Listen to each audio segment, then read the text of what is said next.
I met Brianna in January. She wasn't the kind of person I usually went for. Quiet, reserved, always hiding behind her oversized sweaters. But there was something about her that caught my attention.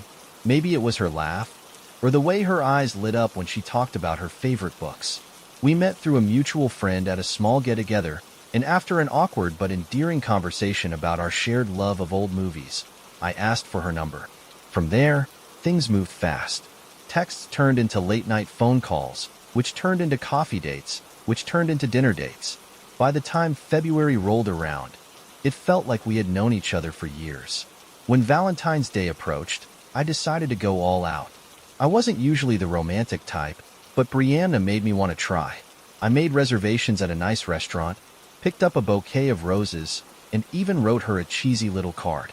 But as the day got closer, she started acting different. It wasn't anything huge, just small things that didn't sit right. She'd take hours to respond to my texts, and when she did, her messages felt cold, detached.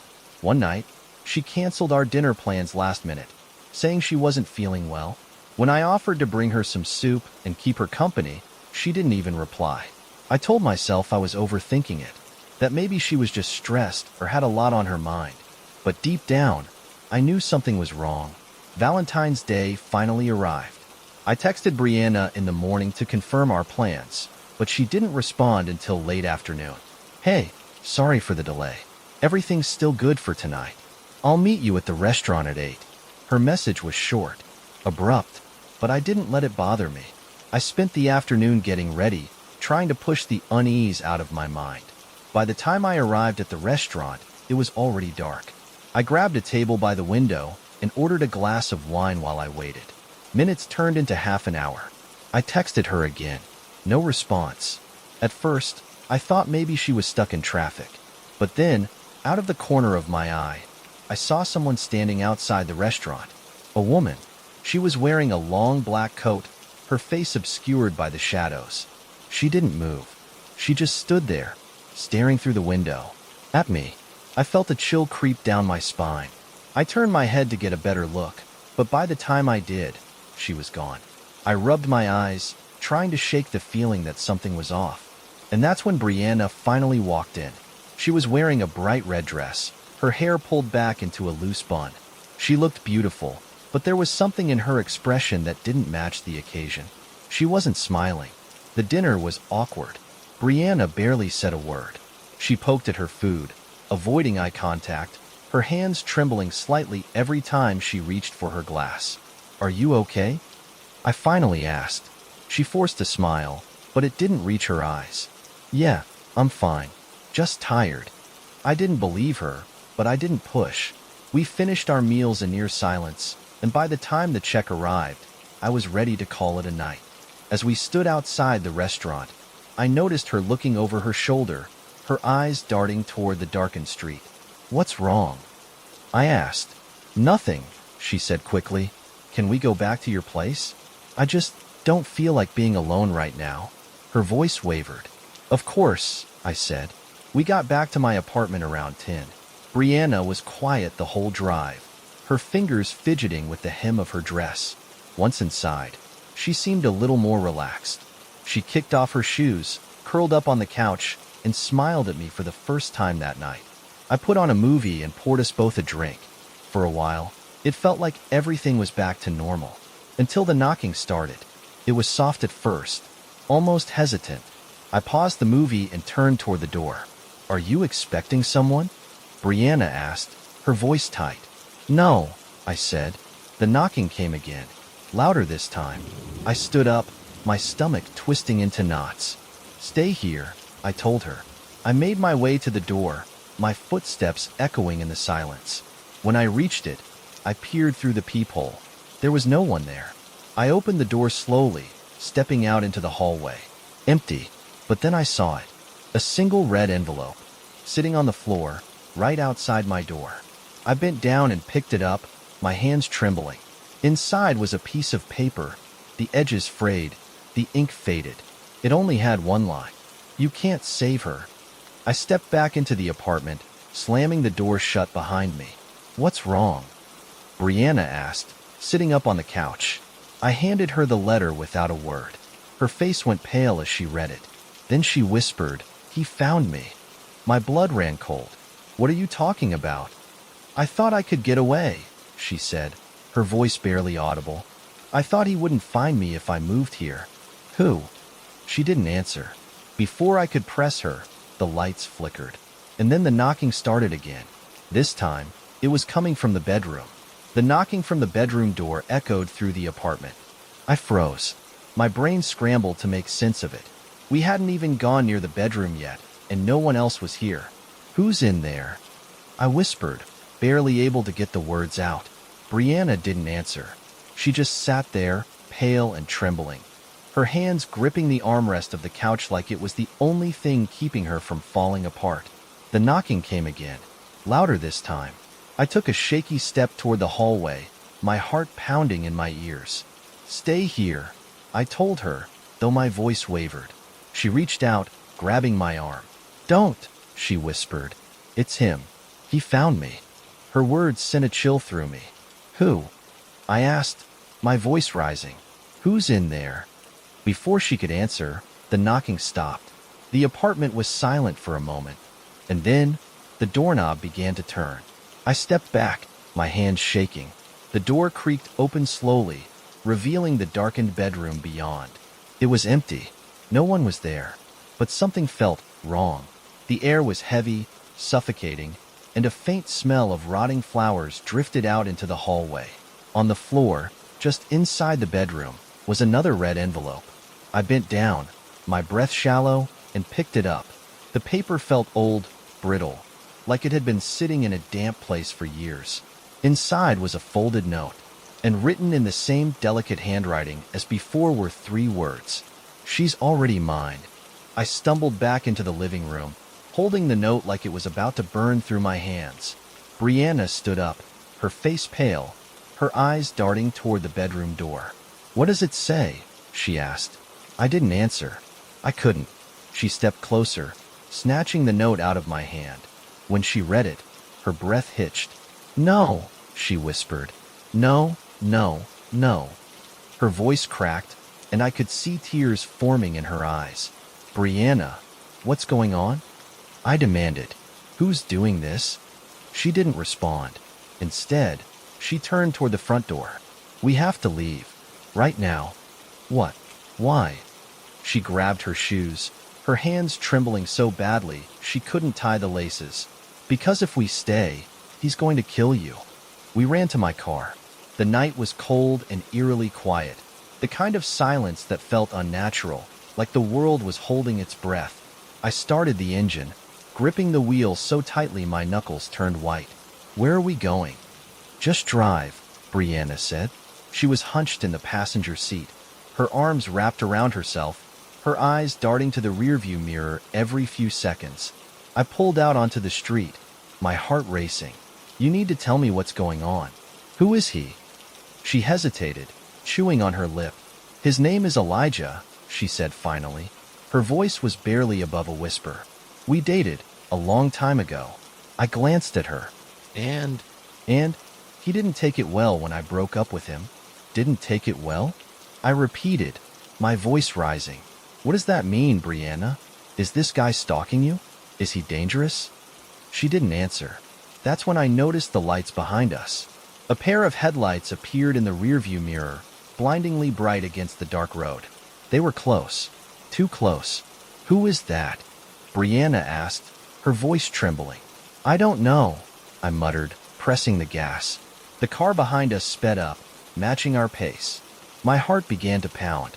I glanced in the mirror again, but the glare from the headlights made it impossible to see the driver.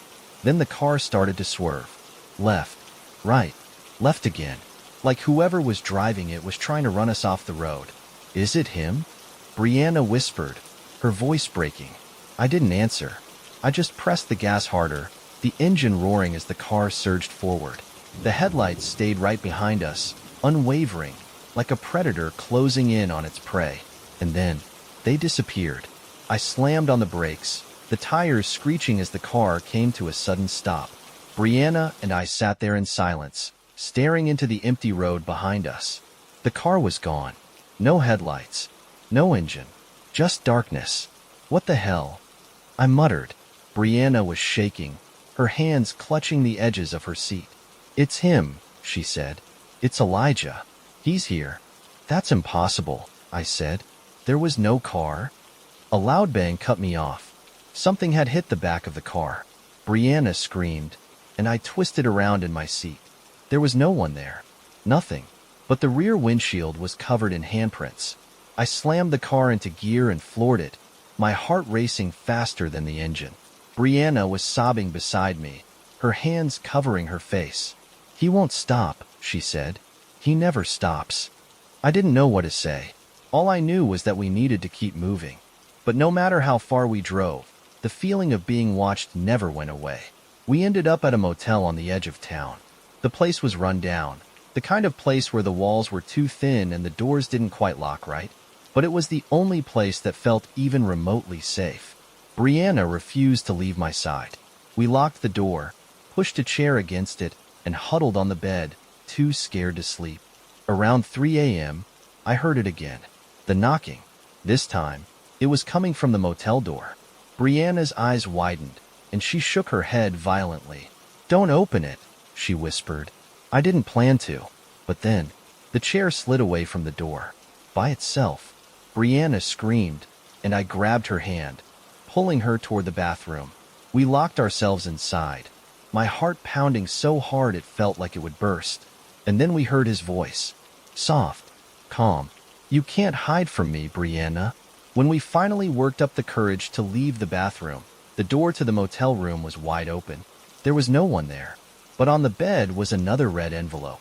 Inside was a Polaroid of Brianna and me, taken from inside the bathroom. I didn't need to turn it over to know what it said. She's already mine. We left town the next day, but no matter how far we go, I know he'll find us. Because Elijah isn't just a man. He's something worse. Something that won't stop until he takes what he thinks belongs to him. And the worst part? Brianna knew that all along. She just didn't tell me until it was too late.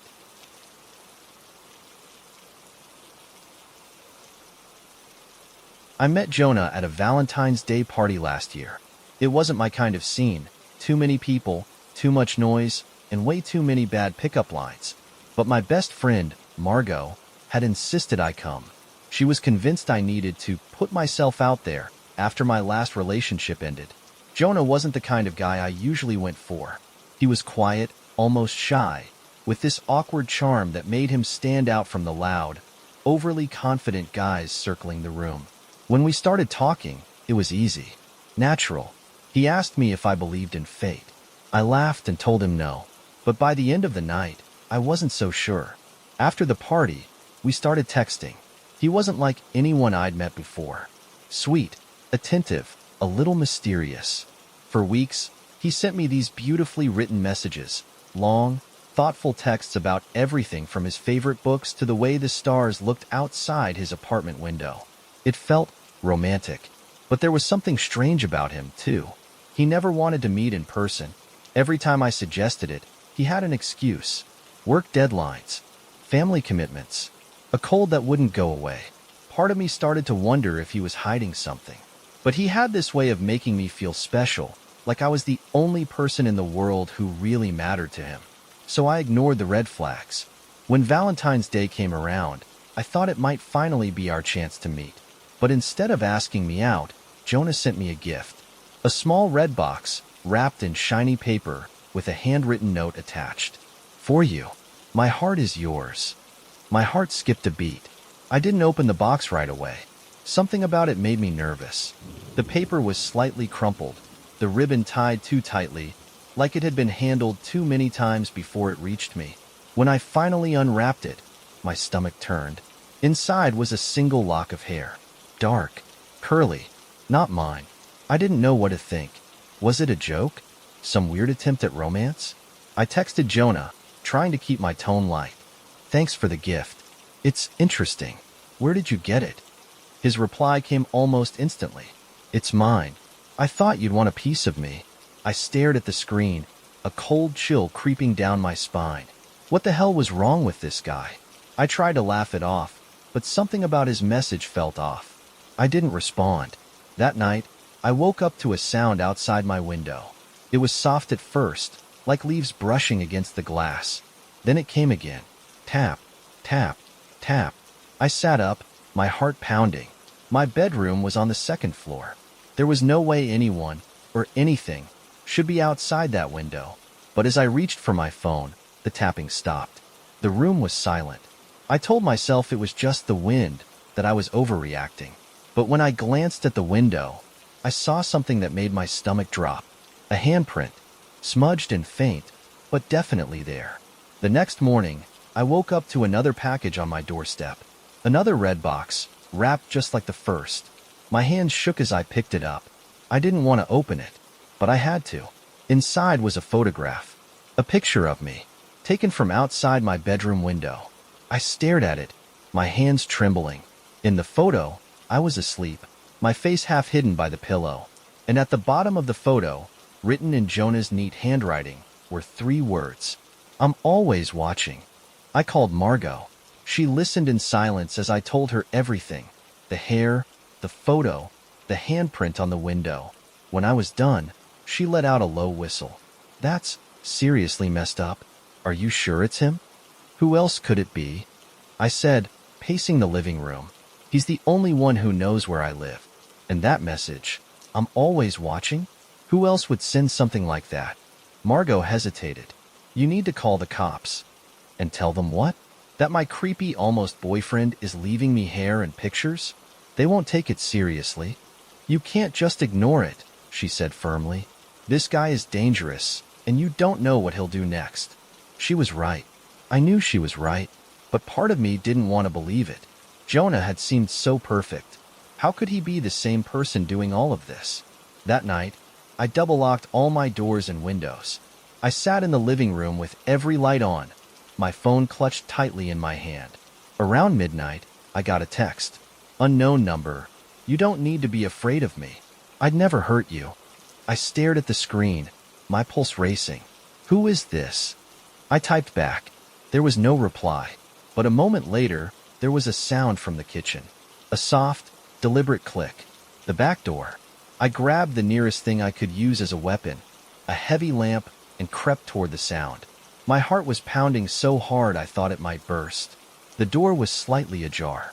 I could see the cold night beyond, the shadows of the backyard stretching out into the darkness.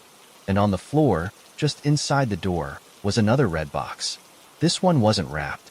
The lid was slightly open, revealing something inside.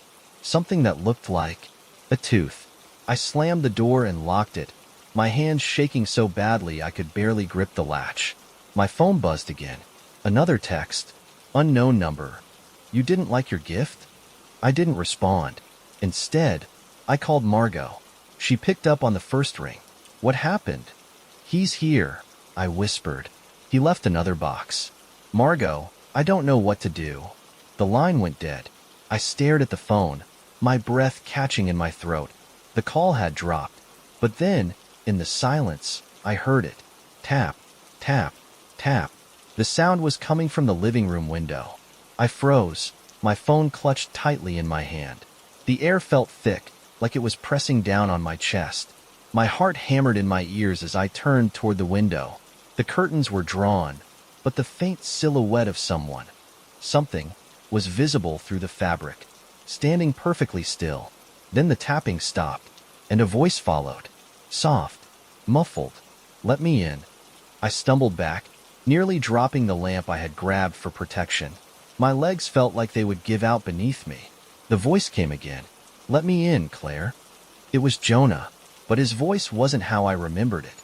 It sounded wrong, distorted, like it was coming through a broken speaker. I couldn't bring myself to respond. Claire. His tone shifted, more demanding now. I know you're there. Let me in. My throat tightened. Every instinct in my body screamed at me to run, but my legs refused to move. Then, the curtains started to move. Not from the wind, from the other side. Someone, or something, was pulling them apart. I didn't wait to see what was behind them. I turned and ran for the stairs, the lamp slipping from my hands and crashing to the floor. The voice followed me. You can't run from me, Claire.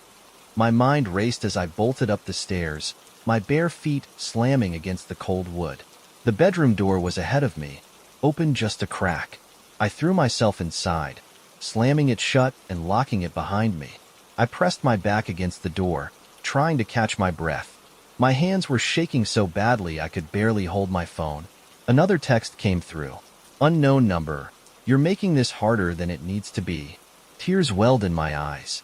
I opened the text app, my fingers trembling as I typed. What do you want from me? The reply came instantly. Unknown number. To be with you. I swallowed hard, while rising in my throat. Another text followed. Unknown number. Look behind you. I didn't want to turn around. I couldn't. But something in the room shifted. The air felt colder, heavier, like all the warmth had been sucked out. I slowly turned my head. My breath caught in my throat. At first, I didn't see anything. The room was dark, the only light coming from the faint glow of my phone screen. But then, a shadow, near the corner. Something was there. It moved. Closer. I let out a choked scream, throwing myself toward the window. I fumbled with the latch, my hands slick with sweat. The shadow shifted again, too fast, and I felt a presence behind me. Cold, suffocating. Don't leave, the voice whispered. I yanked the window open and climbed out onto the roof, my heart pounding so hard I thought it would burst. The night air was freezing, and the shingles were slick with frost. My bare feet slipped as I crawled toward the edge, my breath coming in short, panicked gasps. I looked back toward the window. Jonah was there, or at least something that looked like him. His face was wrong, too pale. His features stretched like melted wax. His dark eyes locked onto mine, unblinking. Then he smiled. I'll always find you, he said. His voice was soft, almost tender. I didn't wait to hear anything else. I climbed down the side of the house as fast as I could, nearly losing my grip on the gutter. When I hit the ground, I took off running, my legs trembling beneath me. I didn't stop until I reached Margot's house. She answered the door almost immediately, her eyes wide with concern. Claire, what the hell happened? I collapsed into her arms, sobbing uncontrollably. The words spilled out of me in a frantic rush. Jonah, the red boxes, the photographs, the thing that had been in my house. She listened in stunned silence, her face growing paler with every word. When I was done, she grabbed my shoulders, forcing me to look at her. You're staying here tonight, she said firmly. For the first time in hours, I felt a shred of safety. Margot locked all the doors and windows, double-checking every latch. She even grabbed a kitchen knife and kept it within arm's reach as we settled onto the couch. But no matter how hard I tried, I couldn't shake the feeling that we weren't alone. Around 3 a.m., the knocking started again. It came from the front door this time. Soft, slow, tap, tap, tap. Margot tensed beside me, her knuckles white as she gripped the knife. Don't move, she whispered. The knocking came again, louder now. Then a voice. Claire, it's me. Open the door. My blood ran cold. It was Jonah's voice again, but it sounded even worse than before. Warped, distorted, almost inhuman. He can't get in, Margot whispered, her voice shaking. The doors are locked. The knocking stopped, but then, from the living room window, tap, tap, tap. We both turned, dread curling in my stomach. He was there, standing outside the window, his face pressed against the glass, his eyes as black as the night behind him. His mouth moved, forming words we couldn't hear. Then the glass cracked.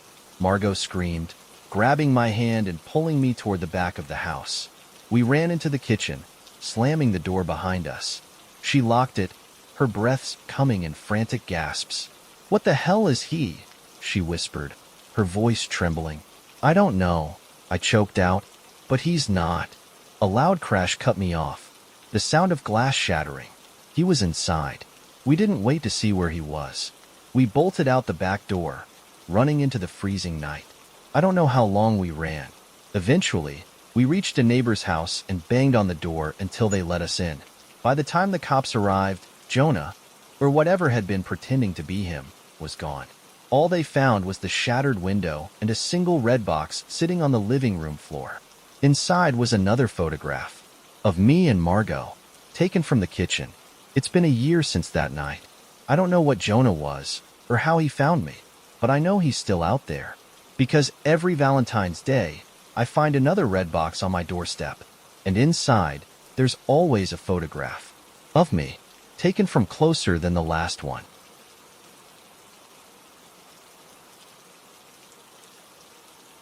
I didn't want to go to the Valentine's Day festival. It had been my mom's idea. She thought it would lift my spirits after my breakup with Emma. Get out there, she said. Have some fun. But the last thing I wanted was to stand around watching couples take selfies in front of a giant glowing heart. Still, I went. I told myself I'd make an appearance, grab some overpriced festival food and leave. An hour, tops. I didn't expect to meet someone. And I definitely didn't expect her. She was standing alone near the carousel, her dark hair tucked under a red knit hat, her breath rising in soft clouds of steam. She noticed me looking and smiled. It was the kind of smile that could stop time. Warm, inviting, but with a hint of something else. Something I couldn't quite place. "First time here?" she asked, her voice carrying easily over the music and laughter of the crowd. "Yeah," I said, feeling suddenly self-conscious. "You?" "Every year," she said. Then she tilted her head, her smile widening. "You don't look like the Valentine's Day festival type." "Not really," I admitted. She laughed, a soft, musical sound, and extended her hand. "I'm Ivy." We spent the rest of the evening walking through the festival together. It felt effortless, like we'd known each other for years. She asked about my favorite books, my worst fears, my most embarrassing childhood memories. Every question was sharp, deliberate, like she was trying to peel back my layers and see what was underneath. And she always smiled at my answers. That warm, inviting smile. When the festival started to wind down, I found myself reluctant to leave. "You want to grab a drink or something?" I asked, trying to sound casual. Ivy's smile faltered, just for a second. "I'd love to," she said, "but I can't tonight." "Rain check?" "Definitely." She slipped a small piece of paper into my hand before disappearing into the crowd. Her phone number, and a single line written underneath it. "Call me tomorrow." The next day, I called her as soon as I woke up. She didn't answer. I tried again that afternoon. Nothing. By the time evening rolled around, I was starting to feel ridiculous. Maybe she'd given me a fake number to get rid of me. Then, at exactly 9 p.m., my phone buzzed. Her name lit up the screen. "Hey," I said, trying not to sound too eager. "I was starting to think you forgot about me." "I could never forget you," she said. Her voice was soft, almost a whisper. "I'm sorry I missed your calls," she continued. "I had something I needed to take care of." "No worries," I said. "I'm just glad you called back." "So," she said, her tone lightening, "what are we doing for Valentine's Day?" We decided on a low-key dinner at a quiet Italian restaurant she recommended. "I'll meet you there," she said. I offered to pick her up, but she insisted. I like to keep things simple. I arrived at the restaurant 10 minutes early, clutching a small bouquet of roses I'd picked up on the way. The hostess seated me at a corner table, and I ordered a glass of wine while I waited. By the time Ivy arrived, I was starting to think she wasn't coming. But the second I saw her, all the anxiety melted away. She looked stunning in a deep red dress that hugged her figure, her dark hair falling in loose waves over her shoulders. "Sorry I'm late," she said, sliding into the seat across from me. "Worth the wait," I said, grinning. Her smile returned, but there was a flicker of something behind her eyes. Something cold. The dinner was perfect. We laughed, talked, and drank too much wine. For the first time in months, I felt like I was finally moving on from Emma. When the check came, Ivy reached for it. "Let me," she said. I raised an eyebrow. I thought the guy was supposed to pay on the first date. She smirked. "Consider it my Valentine's gift to you." I didn't argue. After dinner, we stood outside the restaurant, the cold night air biting at our skin. "I don't want this night to end," I admitted. "Neither do I," she said, her voice soft. I hesitated. Do you want to come back to my place? Just for a drink. Nothing weird, I promise. Her smile widened. I'd love to. We walked back to my apartment, talking and laughing like old friends. But as soon as we stepped inside, something shifted. The air felt heavier, colder. Ivy's smile faded, her gaze drifting toward the darkened hallway that led to the bedroom. Nice place, she said, but her voice was distant. Thanks, I said. Can I get you something to drink? She didn't respond. Her eyes were locked on the hallway. Ivy, she blinked, snapping back to reality. Sorry, she said, forcing a smile. A drink sounds great. I poured us each a glass of wine and joined her on the couch. For a while, everything felt normal again. But then she asked a question that made my skin crawl. Do you live here alone? Yeah, I said slowly. Why? No reason. She took a long sip of her wine, her gaze drifting toward the hallway again. Are you okay? I asked. She set her glass down, her fingers tracing the rim. Have you ever felt like you were being watched? The question caught me off guard. No, I said. Why? Her lips curved into a small, sad smile. Because you are. A loud crash came from the bedroom. I jumped to my feet, my heart pounding. What the hell was that? Ivy didn't move. She just sat there, her expression calm, her hands folded neatly in her lap. You shouldn't have brought me here, she said softly. Her words sent a chill down my spine. What are you talking about? I demanded. She stood up, smoothing her dress. I should go. You can't just. Another crash cut me off, louder this time. I turned toward the hallway, dread curling in my stomach. When I looked back, Ivy was already at the door. Wait, I called after her. She paused, her hand on the doorknob. Be careful, she said, her voice barely audible. Then she opened the door and stepped out into the night, leaving me alone. I stared at the door for what felt like an eternity, my mind racing. Then another sound came from the bedroom. Not a crash this time. Footsteps. Soft, deliberate, moving closer. I grabbed the nearest object, a heavy candlestick from the coffee table, and crept toward the hallway. Hello? I called out, my voice shaking. No response. The footsteps stopped. The hallway stretched before me, dark and silent. The bedroom door was slightly ajar. I took a deep breath and pushed it open. The room was empty, but on the bed, there was something that hadn't been there before. A single red box. The lid was slightly open, and inside, something glinted in the faint light. A knife. The red box sat on the bed like a warning. I stared at it, my heart pounding so hard it felt like it might tear out of my chest. The knife inside gleamed faintly, its blade catching the dim light filtering in from the hallway. It wasn't just a knife. It was my knife, the one I kept in the kitchen drawer. I took a shaky step back, while rising in my throat. My hands trembled as I gripped the candlestick tighter. Someone had been in my apartment. Someone had been in my bedroom. I couldn't move. My mind raced through every possibility. Had I left the door unlocked? Had someone followed Ivy and me? No, it didn't make sense. The door had been locked. The only person I'd brought here was her. I forced myself to step closer, my legs shaking. The box was small, perfectly square, and wrapped in shiny red paper. The knife lay nestled inside, its handle facing upward like it was waiting for someone to grab it. Next to the knife was a folded piece of paper. I didn't want to touch it, but I had to. My fingers trembled as I picked it up and unfolded it. Written in delicate, looping handwriting were 4 words. You should have run. A loud thud echoed from the hallway. I dropped the note, my breath catching in my throat. The sound came again, soft, deliberate, like someone tapping their foot against the floor. Thud, thud, thud. I crept toward the doorway, the candlestick heavy in my hand.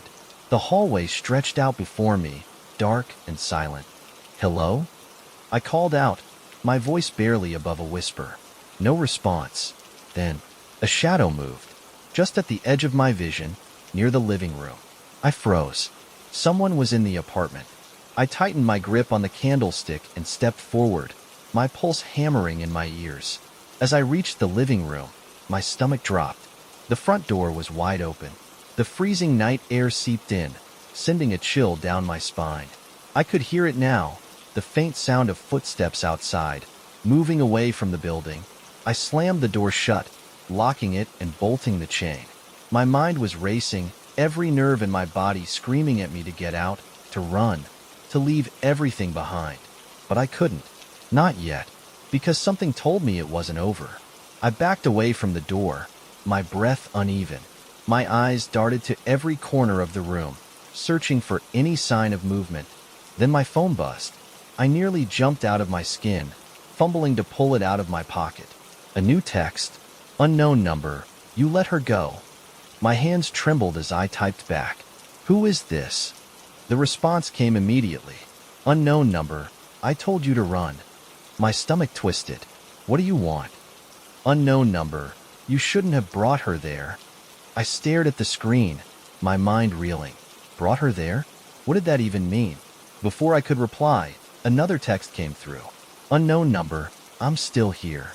The lights flickered. I turned toward the hallway, dread curling in my stomach. The bedroom door was ajar again, the darkness beyond it yawning like a void. Then the sound came. Tap, tap, tap, knuckles against wood. But it wasn't coming from the bedroom. It was coming from inside the closet. I stepped back, every instinct in my body screaming at me to leave. But I couldn't. I don't know why. Maybe I needed to prove to myself that this wasn't happening, that I wasn't losing my mind. I crept toward the bedroom, my breath shallow, the floorboards creaking beneath my feet. The closet door was closed, but the sound continued. Tap, tap, tap. I reached out with my free hand, my fingers trembling as they wrapped around the handle. I counted to 3 in my head. Then I yanked it open. Nothing. The closet was empty. The only thing inside was my own reflection in the mirrored door, staring back at me with wide, terrified eyes.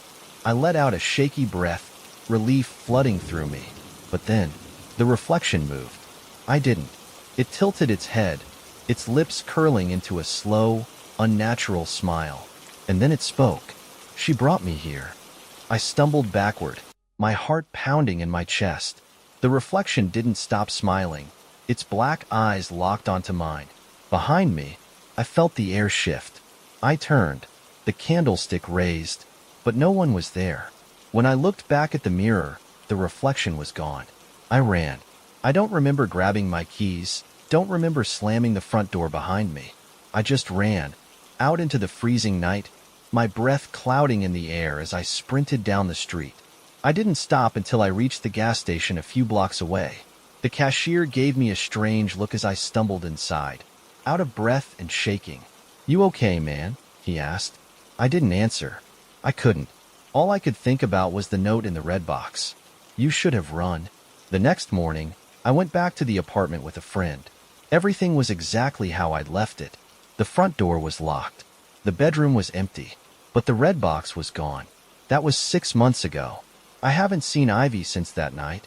I tried calling the number she gave me, but it was disconnected. I even went back to the Valentine's Day festival, hoping to find her. She wasn't there. But I did find something else. Another red box, sitting on the bench where we first met. Inside was a single Polaroid, a picture of me, sleeping in my bed. And at the bottom, written in that same delicate handwriting, were 4 words. I'm still with you.